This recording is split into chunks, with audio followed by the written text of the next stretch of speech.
Hello dear students, matter in our surroundings के lecture number 13 में आज हम डिस्कस करेंगे पेज नंबर 6 के क्वेश्चन आंसर। तो पेज नंबर 6 का जो क्वेश्चन आंसर है, क्वेश्चंस हैं, ये आपके सामने दिख रहा होगा। यहाँ पर 4 क्वेश्चंस है, एक एक करके हम इस क्वेश्चंस को डिस्कस करते जाएंगे और साथ में आप चाहो तो वीडियो को पॉज करके नोट्स को भी आप नोट डाउन कर सकते हो या फिर आप उसका स्क्रीनशॉट भी दे सकते हो। तो चलिए स्टार्ट करते हैं, एक एक करके इन क्वेश्चंस को अपन देखेंगे। सबसे पहले अपन पहला क्वेश्चन की तरफ चलते हैं। तो देखिए, फर्स्ट क्वेश्चन में पूछा है the mass per unit volume of a substance is called density. ये तो पहले आपको स्टेटमेंट देके बता दिया है कि मास अपॉन वॉल्यूम को डेंसिटी बोला जाता है। Arrange the following in order of increasing density. आपको क्या करना है, जिनका डेंसिटी सबसे ज़्यादा है उसको लास्ट में लिखना है, जिनका डेंसिटी कम है उसको पहले लिखना है, यानी कि इंक्रीजिंग ऑर्डर में आपको लिखना है। तो सबसे पहले आप ये समझ लीजिए कि डेंसिटी होता क्या है। देखिए, किसी भी चीज़ का एक मास होता है और उसका वॉल्यूम भी होता है। अगर किसी चीज़ का मास है और वॉल्यूम है तो ऑब्वियसली वो क्या चीज़ है, वो एक मैटर है। तो यहाँ पर आपको कुछ मैटर्स के नाम दिए हुए हैं, जैसे कि पहला नाम दिया है एयर, दूसरा दिया है एग्जॉस्ट फ्रॉम चिमनीज, फिर दिया है हनी, फिर water, chalk, cotton and iron. आप अगर ध्यान से देखो तो इन सारे नामों में आपको सॉलिड, लिक्विड और गैस तीनों के तीनों मिल जाएंगे। अब क्योंकि सॉलिड, लिक्विड और गैस ये तीनों के तीनों मैटर हैं, तो इन तीनों का कुछ ना कुछ वॉल्यूम होता है और उनका मास भी होता है।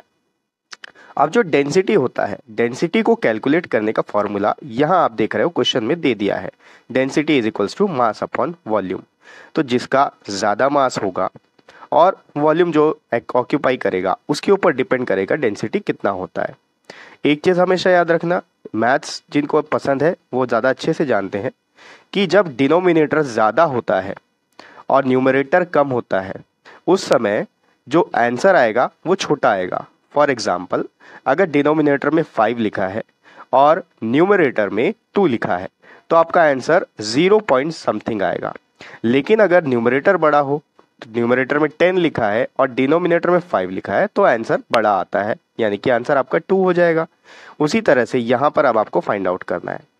देखो, सबसे पहला ऑप्शन दिया आपको एयर। तो एयर में क्या होता है, एयर का आपको इंक्रीजिंग ऑर्डर में अरेंज करना है, यानी कि इनमें से जिसका सबसे कम डेंसिटी होगा वो सबसे पहले लिखना है। अब कम डेंसिटी कैसे होगा, जिसका मास कम होगा उसका डेंसिटी भी कम होते जाएगा। देखो, वॉल्यूम ज़्यादा और मास कम, इसका मतलब डेंसिटी भी कम। तो एयर जो होता है, एयर का मास बहुत कम होता है, इसलिए सबसे पहले यहाँ पर लिस्ट में आएगा आपका एयर, उसका डेंसिटी सबसे कम होगा। एयर के बाद में आपका आएगा एग्जॉस्ट फ्रॉम चिमनीज। जो एग्जॉस्ट फ्रॉम चिमनी है, जो चिमनी होता है ना, चिमनी में से जो गैस निकलेगा, कोई भी चिमनी अगर आप देखे होंगे, अगर आपके आसपास कोई फैक्ट्री हो, कोई राइस मिल हो, तो वहाँ पर चिमनी लगा होता है। उस चिमनी में से जो गैस निकलता है वो गैस थोड़ा सा भारी होता है नॉर्मल गैस के कंपैरिजन में, इसलिए उसका डेंसिटी थोड़ा ज़्यादा होगा। पूरा खेल मास का है। अगर आपको समझ में आ गया किसका मास ज़्यादा है तो आप आराम से यहाँ पर इसको अरेंज कर सकते हो। तो ये तो हो गई गैस की बात। अभी इसके बाद में आता है यहाँ पर कॉटन। ठीक है, देखो कॉटन तो आई थिंक यहाँ पर तो कुछ गलती हो गया है, यहाँ पर पहले वाटर आना चाहिए क्योंकि कॉटन सॉलिड होता है। ठीक है, तो इसके बाद यहाँ पर आपका आएगा वाटर, क्योंकि वाटर का मास ज़्यादा होता है। उसके बाद आएगा हनी, हनी के बाद आता है हनी के बाद यहाँ पर आपका आएगा कॉटन, फिर चॉक और फिर आयरन। देखिए, आयरन का एक छोटा सा हिस्सा अगर आप उठा लो और एक हाथ में आप कॉटन उठा लो और आपको चाहिए कि दोनों के दोनों का वेट बराबर हो। मान लीजिए आप 1 किलो का आयरन पकड़े हैं और 1 किलो का अगर आपको कॉटन भी चाहिए, तो उस कंडीशन में कॉटन बहुत ज़्यादा होना चाहिए। जब कॉटन का क्वांटिटी ज़्यादा होगा और आयरन का क्वांटिटी कम होगा तब दोनों बराबर हो जाएंगे। तो इस कंडीशन में अगर आप डेंसिटी देखना चाहें तो डेंसिटी ज़्यादा किसका होगा, डेंसिटी ज़्यादा उसका होगा जिसका मास ज़्यादा होगा, और मास जिसका कम होगा डेंसिटी उसका कम होगा, इसलिए कॉटन का डेंसिटी कम होगा। उसके बाद चॉक आएगा, चॉक का भी डेंसिटी आता है, और उसके बाद आता है आयरन।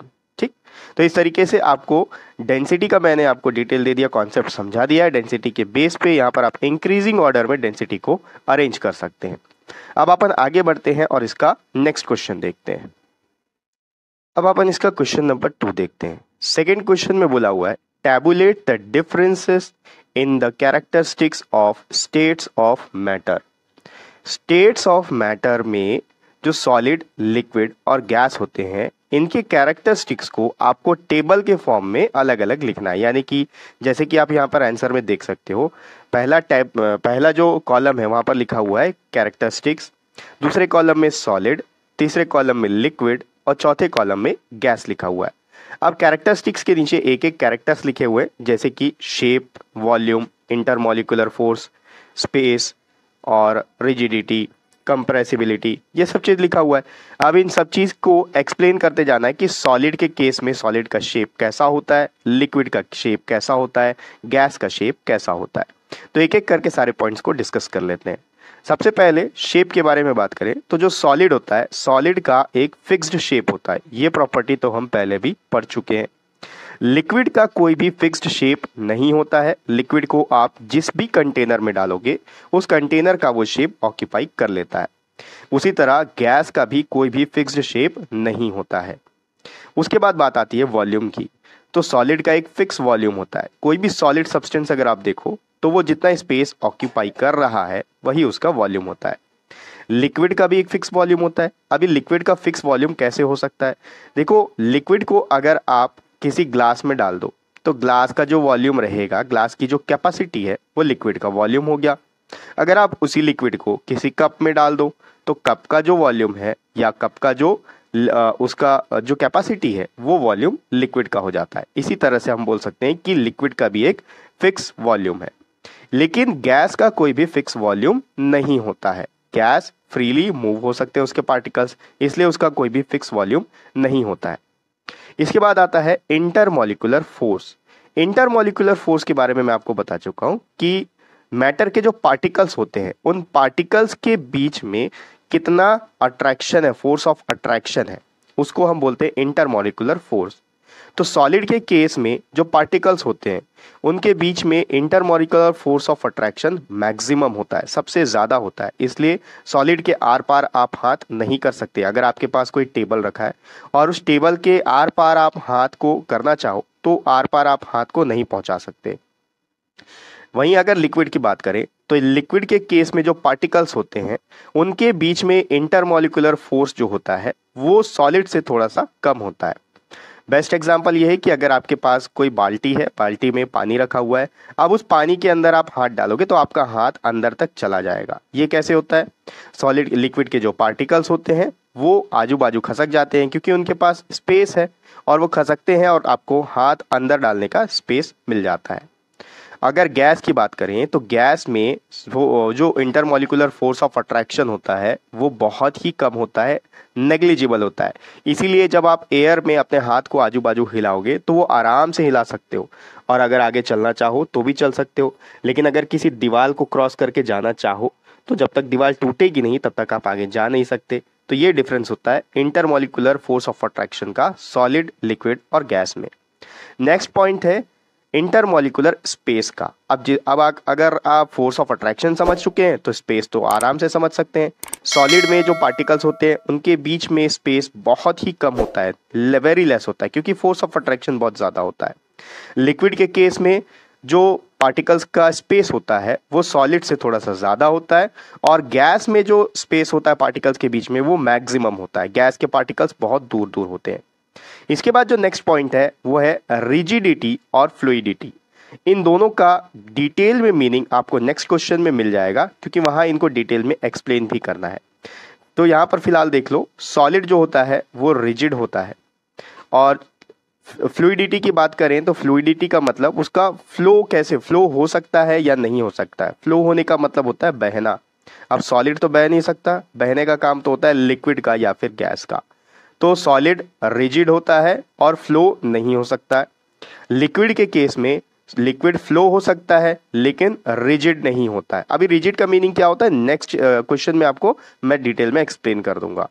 और बात अगर गैस की करें तो गैस फ्लो हो सकता है लेकिन रिजिड नहीं हो सकता। ठीक, थोड़ा सा आगे बढ़ते हैं, इसका नेक्स्ट क्वेश्चन एक और देख लेते हैं। सॉरी, एक और पॉइंट बचा हुआ है, यहाँ पर एक और पॉइंट देख लेते हैं। कंप्रेसिबिलिटी, इसके बारे में भी हम डिटेल में बात कर चुके हैं, कौन सा चीज कितना कंप्रेस हो सकता है। तो सॉलिड में कंप्रेसिबिलिटी जो होता है वो नेग्लिजिबल होता है, सॉलिड को आप कंप्रेस नहीं कर सकते। लिक्विड कंप्रेसिबल होता है क्योंकि उसके पार्टिकल्स दूर दूर होते हैं तो आप उसको कंप्रेस कर सकते हैं। और गैस तो हाईली कंप्रेसिबल होता है, आप उसको, क्योंकि उसके पार्टिकल बहुत दूर दूर हैं तो आप उसको कंप्रेस करके उनके गैस के पार्टिकल्स को पास पास ला सकते हैं। ये चीज हम लेक्चर्स में, प्रीवियस लेक्चर्स में डिस्कस कर चुके हैं कि गैस में अगर आप प्रेशर दोगे तो उनके पार्टिकल्स पास पास आ जाते हैं, और यही जो प्रेशर होता है इसी को कंप्रेस करना कहते हैं। ओके, अब अपन थर्ड क्वेश्चन देखेंगे। तो थर्ड क्वेश्चन में जाने से पहले आप इसका आप नोट्स लिखना चाहो तो वीडियो को पॉज करके आप नोट्स लिख लीजिए या फिर आप स्क्रीनशॉट ले लीजिए। सेकेंड क्वेश्चन का जो पार्ट बी है, देखिए अभी हमने जो डिस्कस किया था वो पार्ट ए था, अब ये सेकेंड क्वेश्चन का पार्ट बी है, और इस पार्ट बी में क्या पूछा है देख लेते हैं। सेकेंड क्वेश्चन के पार्ट बी में बोला है कमेंट अपॉन द फॉलोइंग, आपको कमेंट लिखना है, यानी कि इनके बारे में एक एक दो दो लाइन बताना है। सबसे पहला बोला है रिजिडिटी क्या होता है, फिर compressibility, fluidity, filling gas container, shape, kinetic energy and density. एक एक करके इन लोग को देख लेते हैं कि ये सब क्या होते हैं। तो रिजिडिटी के बारे में पिछले क्वेश्चन में भी मैंने आपसे कहा था कि नेक्स्ट क्वेश्चन में अपन देखेंगे, तो रिजिडिटी के बारे में देख लेते हैं क्या होता है। It is the property of matter to continue to remain in its shape when treated with an external force. देखिए, जब आप किसी सॉलिड को बहुत जोर से प्रेस कर देते हो उसके बाद भी वो उसका जो शेप होता है वो चेंज नहीं होता है। देखिए, प्रेस करना और किसी चीज को पीट पीट के तोड़ देना, दोनों में बहुत फर्क होता है। ठीक है, अगर आपके पास कोई टेबल है, आप टेबल को अपने हाथ से जोर से प्रेस करके देखिए, उसका शेप चेंज नहीं होगा। वहीं अगर आप उसको हथौड़ा लेके मारोगे तो वो टूट जाएगा, लेकिन उसका शेप चेंज नहीं होता, पहले से जो उसका शेप है वही शेप रहता है। आप हथौड़ा लेके मारोगे तो वो टूट जाएगा। ठीक है, तो इसी चीज की, इसी प्रॉपर्टी को, जब आप कोई एक्सटर्नल फोर्स लगा रहे हो किसी मैटर पे और उसका शेप चेंज नहीं हो रहा है, वो वापस अपने शेप में आ जा रहा है, उसी को हम रिजिडिटी कहते हैं। ठीक, सेकेंड इसका जो क्वेश्चन पूछा था कंप्रेसिबिलिटी, कंप्रेसिबिलिटी आपको पता है क्या होता है, एक बार रीड कर लेते हैं। It is the attribute of the particles to contract its intermolecular space when exposed to an external force. देखो, कंप्रेसिबिलिटी मतलब किसी भी चीज के पार्टिकल्स को पास पास लेकर आना, कॉन्ट्रैक्ट कर लेना। कॉन्ट्रैक्शन का मतलब क्या होता है, एकदम सिकुड़ जाना। ठीक है, तो अगर गैस है, गैस को अगर आप लिक्विड में करना sorry I am sorry okay, तो गैस को अगर हम लिक्विड में कन्वर्ट करना चाहें तो उसके पार्टिकल्स को हम कंप्रेस करके लिक्विड में कन्वर्ट कर सकते हैं, क्योंकि जब हम गैस में प्रेशर डालेंगे, कंप्रेस करेंगे, तो उनके पार्टिकल्स पास पास आने लगेंगे, और जैसे जैसे पार्टिकल्स पास पास आने लगेंगे फोर्स ऑफ अट्रैक्शन बढ़ता जाएगा, और पार्टिकल्स जब पास आने लगते हैं तो गैस जो है लिक्विड में कन्वर्ट होने लगता है, और ज़्यादा आप प्रेशर दोगे तो वो जो लिक्विड है वो फिर सॉलिड में कन्वर्ट हो जाता है। इसी को कहा जाता है कंप्रेसिबिलिटी। नेक्स्ट दिया हुआ है फ्लूइडिटी। फ्लूइडिटी का मतलब मैंने आपको पहले ही बता दिया है कि किसी भी, कोई भी चीज कैसे फ्लो हो रहा है, उसके वो फ्लो हो सकता है या नहीं हो सकता, उसको फ्लूइडिटी बोला जाता है। देख लेते हैं क्या लिखा है। It is the ability of a substance to flow और मूव अबाउट फ्रीली। ठीक, कोई भी चीज अगर फ्रीली मूव हो रहा है या फ्लो हो रहा है तो उसको हम फ्लूइडिटी कहते हैं। ठीक, इस क्वेश्चन में और भी पार्ट्स हैं, क्योंकि फर्स्ट सेकेंड थर्ड पॉइंट तो हमने देख लिया, चौथा पॉइंट फिलिंग ए गैस कंटेनर है, तो उसको भी अपन देखते हैं। ओके, नेक्स्ट देखिए यहाँ पर दिया filling the gas container. Gas container के को अगर जब भरते हैं तब क्या होता है। The particles in a container takes its shape as they randomly vibrate in all possible direction. देखो, किसी भी कंटेनर में जब आप, मान लीजिए एक बलून है, अगर उस बलून को आप गैस से फिल करोगे, चाहे आप मुंह से गैस भर लो या किसी पंप से गैस भर लो, तो उसमें कितना हवा भरा जा सकता है, जितना उसका कैपेसिटी होगा। जब आप गैस भर रहे होते हो तो गैस के पार्टिकल्स जाके उस कंटेनर के वॉल्स से टकराते हैं, या फिर आप समझ लो कि बलून के वॉल्स से टकराते हैं, और वो उसी का शेप ले लेते हैं। ठीक, गैस का कोई अपना शेप तो होता नहीं है, तो गैस को जिस भी कंटेनर में डालोगे, मान लो आप बलून में डाल रहे हो, तो बलून का जो शेप होगा उस शेप को वो ले लेगा और उसके पार्टिकल्स उसके वॉल से टकराते रहेंगे, वाइब्रेट होते रहेंगे। ठीक है, जिस जिस डायरेक्शन में पार्टिकल्स जा सकते हैं उस डायरेक्शन में जाते रहेंगे, क्योंकि आपको पता है गैस के पार्टिकल्स का जो काइनेटिक एनर्जी होता है वो मैक्सिमम होता है और वो मूव होते रहते हैं। नेक्स्ट दिया है शेप। अब शेप के ऊपर कमेंट करना है, एक लाइन आप शेप के ऊपर तो लिख ही सकते हो कि शेप क्या होता है। It is the definite structure of an object with in an external boundary. देखिए एक शेप क्या होता है, एक ऐसा स्ट्रक्चर होता है जो कि एक्सटर्नल बाउंड्री से घिरा होता है। मान लीजिए कोई रेक्टेंगल है, अब रेक्टेंगल का एक बाउंड्री होगा तभी ना आप उसको रेक्टेंगल बोलोगे।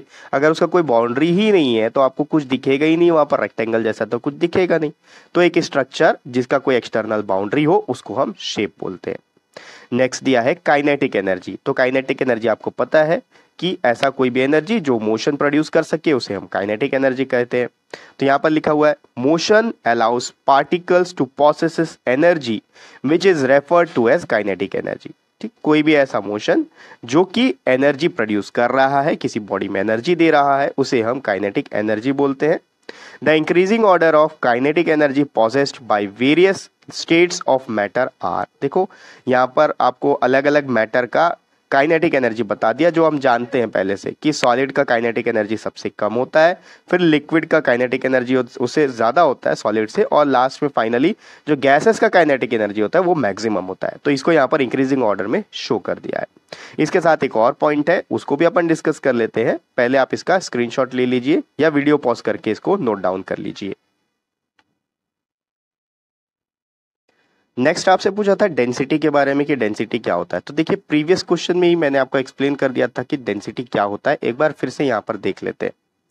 It is the mass of a unit volume of a substance. देखो मास बाय वॉल्यूम जो होता है उसको हम लोग किसी भी सब्सटेंस का मास जो रहता है अगर आप उसको उसके वॉल्यूम से डिवाइड कर दो तो वही डेंसिटी होता है। इसको एक्सप्रेस कैसे किया जाता है, इसको आप डी से डिनोट करते हैं। डेंसिटी को स्मॉल डी से डिनोट किया जाता है। फॉर्मूला नीचे लिखा हुआ है, D is equals to M by V, where D is the density, M is the mass and V is the volume of the substance. ठीक, बहुत ही सिंपल है, ज्यादा एक्सप्लेन करने की जरूरत नहीं है। तो आप इसको वीडियो को फिर से एक बार पॉज करके यहां से नोट डाउन कर लीजिए या फिर स्क्रीनशॉट ले लीजिए। तो इस वीडियो में अपन यहीं तक रहने देते हैं और इसका जो अगला क्वेश्चन होगा, आगे के 2 क्वेश्चन और बचे हुए हैं, उसको हम लोग नेक्स्ट वीडियो में डिस्कस कर लेंगे क्योंकि वीडियो काफ़ी लंबा हो चुका है।